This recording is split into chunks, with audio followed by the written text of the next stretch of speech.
আনোয়ার হোসেন রানা, যিনি জাতীয়তাবাদী ছাত্রদলের প্রতিষ্ঠাতা সাধারণ সম্পাদক ছিলেন, বাংলাদেশ জাতীয়তাবাদী দল ধনবাড়ী উপজেলা শাখার সহসভাপতি ছিলেন, এই পাইসকা ইউনিয়নের নির্বাচিত চেয়ারম্যান ছিলেন।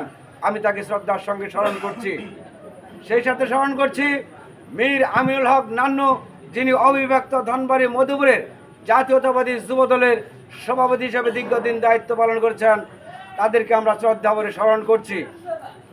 এই দরিচন্দ্রবাড়ি অত্যন্ত রাজনীতিতে সমৃদ্ধশালী এলাকা। এই দরিচন্দ্রবাড়ি থেকে বিভিন্ন সময় বিভিন্নভাবে উপজেলা চেয়ারম্যান, ইউনিয়নের চেয়ারম্যান, রাজনৈতিক দলের প্রধান নির্বাচিত হয়েছে এই দরিচন্দ্রবাড়ি গ্রাম থেকে।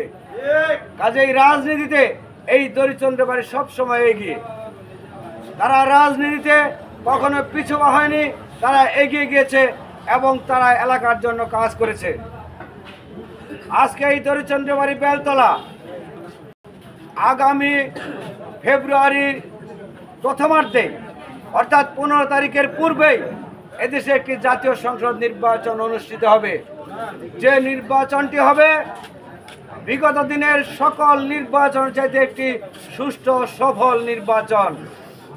সেই নির্বাচনকে সামনে রেখে আমরা আপনাদের সাথে বিভিন্ন জায়গায় যোগাযোগ করার চেষ্টা করছি। আমাদের নেতা কর্মীদের আগামী নির্বাচনের জন্য প্রস্তুত থাকার জন্য আমরা বিভিন্নভাবে দিক নির্দেশনা প্রদান করে যাচ্ছি। নির্বাচনে আমাদের প্রার্থী কে হবে আমরা বারবার বলে আসছি। এখানে ধানের শীষের প্রতীক নিয়ে কে আসবে, কে নির্বাচন করবে আপনারা বারবার শুনেছেন।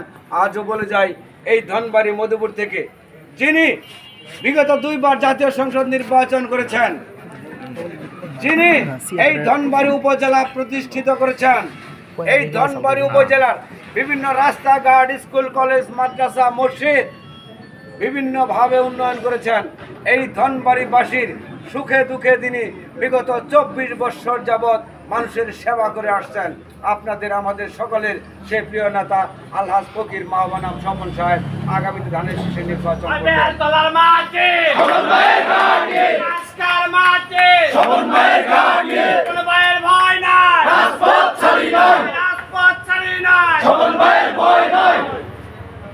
আপনারা জানেন বিগত 24 বছর যাবৎ যিনি এই এলাকার মানুষের জন্য কাজ করে যাচ্ছেন, যিনি এই ধনবাড়িবাসীর সকলের প্রাণের দাবি ছিল ধনবাড়ী উপজেলা। এই দেশ স্বাধীন হওয়ার পূর্বে থেকেই যখন জমিদার প্রথা ছিল তখন নবাব আলী চৌধুরী সাহেব এই ধনবাড়িতে মহকুমা করার জন্য চেষ্টা করেছিলেন। বঙ্গভঙ্গ আন্দোলনের কারণে মহকুমা ধনবাড়িতে হয়নি। আপনারা অনেকে জানেন মহকুমা ছাড়া একটি নামে একটি জায়গা রয়েছে যেখানে মহকুমার জন্য তিনি সিলেকশন করেছিলেন। এবং তখন যদি বঙ্গভঙ্গ আন্দোলন না হয়, মানে ইন্ডিয়া এবং পাকিস্তানের মধ্যে যদি আন্দোলন না হয়, হিন্দু মুসলমান যদি দাঙ্গা না হয়, তাহলে এই ধনবাড়িতে আজকে কি জেলা থাকতো। ধনবাড়িতে তখন যদি মহকুমা হতো, সেই মহকুমা যেখানে যেখানে ছিল সেখানে সেখানেই জেলা হয়েছে। কিন্তু আমাদের দুর্ভাগ্য, অল্প কিছুদিনের জন্য আমরা সেই সৌভাগ্য হারিয়েছিলাম। পরবর্তী দাবি ছিল আমাদের ধনবাড়িতে একটি উপজেলা। অনেক সরকার গেছে, অনেক এমপি গেছে, অনেক মন্ত্রী গেছেন, কেউ কিন্তু আমাদের সেই দাবি বাস্তবায়ন করতে পারেন নাই, পূরণ করে দিতে পারছিলেন না। আজকে যিনি এই বিগত 2001 সালে সংসদ নির্বাচনে বিদ্রোহী প্রার্থীর কারণে পরাজিত হয়েছিলেন, তারপরেও তিনি থেমে থাকেননি। ধনবাড়িবাসীর যে দাবি ছিল ধনবাড়ী উপজেলা করে দেন, আমরা দল মত নির্বিশেষে আপনাকে এমপি নির্বাচিত করব, এই ছিল ধনবাড়িবাসীর প্রাণের দাবি। আর সেই দাবি তিনি এমপি না হয়েও, মন্ত্রী না হয়েও সেই দাবি পূরণ করিয়ে দিয়েছে ধনবাড়িবাসীকে। আর তাই ধনবাড়িবাসী তখন থেকেই তার প্রতি এতটাই কৃতজ্ঞ, এতটাই ভোট দেওয়ার জন্য উদ্গ্রীব। ধনবাড়িবাসী স্বপন ফকির সাহেবকে ভোট দেওয়ার জন্য যে কোনো সময় প্রস্তুত রয়েছে। তাই আজকে আপনাদেরকে মনে রাখতে হবে, আগামী নির্বাচন ফেব্রুয়ারিতে নির্বাচন হবে। সেই নির্বাচনে এই দরিচন্দ্রবাড়ি আপনারা বেলতলা এই কেন্দ্রে ভোট দেন। এই কেন্দ্র থেকে আপনাদেরকে ব্যাপক ভোটে আমাদের নেতাকে বিজয়ী করে দিতে হবে। আপনারা যদি মানুষের সাথে খারাপ আচরণ করেন, আপনারা যদি দখলবাজি করেন, আপনারা যদি চাঁদাবাজি করেন, আপনারা যদি মানুষের সাথে ভালো আচরণ না করেন, আপনাদের কথায় জনগণ ভোট দেবে না। আর এই বছর যে ভোট হবে, ফেব্রুয়ারিতে যে নির্বাচন হবে, সাধারণ জনগণের ভোটে এমপি নির্বাচিত করতে হবে।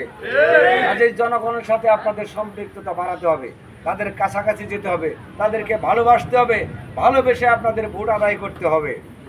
কোনো ধরনের মানুষের কষ্ট পায় এমন কোনো কাজ করা যাবে না। আপনাদেরকে আরেকটি কথা বলি, কিছু কিছু নেতা হয়তো আশেপাশে রয়েছে, এখানে হয়তো নেই, আমার বক্তব্য বিভিন্নভাবে তারা শুনবেন। আমি তাদেরকে বলতে চাই, এই ধনবাড়ির জন্য যিনি এত কিছু করে দিয়েছেন, তিনি আগামীতে নির্বাচন করবে আমরা বারবার বলছি, কিন্তু ওনারা বলে ওনাদের কাছে নিউজ আছে অমুকে নির্বাচন করবে। আপনারা একটি জিনিস আপনাকে উদাহরণ দিই, ধরেন এই বেলতলা প্রাইমারি স্কুলে একটি ম্যানেজিং কমিটি আছে। এই স্কুল বরাবর যদি কোনো চিঠি আসে, যদি স্কুলের কাজের জন্য কোনো ফোন আসে, যদি স্কুলের প্রয়োজনে কোনো ফোন আসে, সেটা হয় সভাপতি বরাবর আসবে, না হয় হেডমাস্টার বরাবর আসবে। কারণ সাধারণ মানুষের কাছে ফোন দেবে, সাধারণ মানুষের কাছে চিঠি আসবে না। যারা বিভিন্ন ধরনের উল্টাপাল্টা করে, তারা বিএনপির কি আপনারা জিজ্ঞাসা করবেন, কোন দায়িত্বে রয়েছে তারা বলবেন, তাদের কাছে কে ফোন করে সেটা জিজ্ঞাসা করবেন। নেতার কাছে ফোন করে। আমি যখন কোনো প্রয়োজন মনে করি, প্রথমে ইউনিয়নের সভাপতি সেক্রেটারিকে ফোন করি, তারপরে যদি তারা না পারে তাহলে ওয়ার্ডের সভাপতি সেক্রেটারি পর্যন্ত আমরা খোঁজ নেই।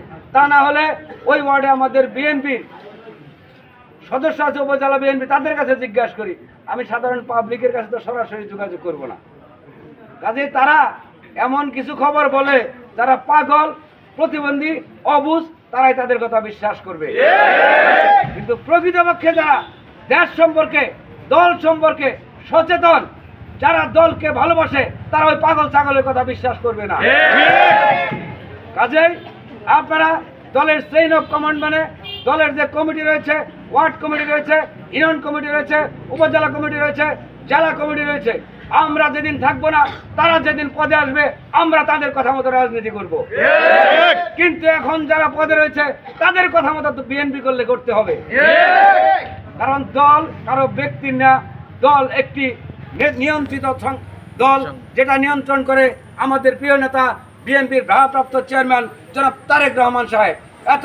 এত ক্ষেম থাকে তারেক রহমানকে বলে, মির্জা ফখরুল ইসলাম সাহেবকে বলে আপনারা কমিটি করে নিয়ে আসেন, আপনারা বিভিন্ন ইউনিয়নের, ওয়ার্ডের, উপজেলায় কমিটি করে নিয়ে আসেন, আপনাদের পক্ষে আমরা কাজ করব, কোনো আপত্তি নাই। কিন্তু হয়তো বিশৃঙ্খলা সৃষ্টি করতে আসবেন না। আমরা এখনো বলছি, আগেও বলেছি, আসুন আমাদের সাথে এক এবং ঐক্যবদ্ধ হয়ে আগামী দিনে নির্বাচনের জন্য প্রস্তুতি নেই। আগামী নির্বাচনে ধানের শীষকে বিজয়ী করব, সেইভাবে আমরা কাজ করি। বিশৃঙ্খলা তৈরি করবেন না। বিশৃঙ্খলা তৈরি করলে ভবিষ্যতে আপনাদেরই লস হবে, আপনাদেরই ক্ষতি হবে। জাতীয়তাবাদী দল একটি সুশৃঙ্খল এবং সুন্দর দল। আমি আশা করি আমাদের দলের বিভিন্ন কমিটিতে যারা রয়েছেন, বিভিন্ন পর্যায়ে যারা নেতৃত্ব দিচ্ছেন, বিএনপি সহ সকল অঙ্গ সংগঠনের যারা নেতৃত্ব দিচ্ছেন, তারা সকলেই এক এবং ঐক্যবদ্ধ হয়ে কাজ করবেন। আপনাদের মধ্যে যেন কোনো ধরনের দ্বিধা, দ্বন্দ্ব, রেষারেষি না হয়, নেতায় নেতায় যে কোনো দূরত্ব সৃষ্টি না হয়। আপনাদের মধ্যে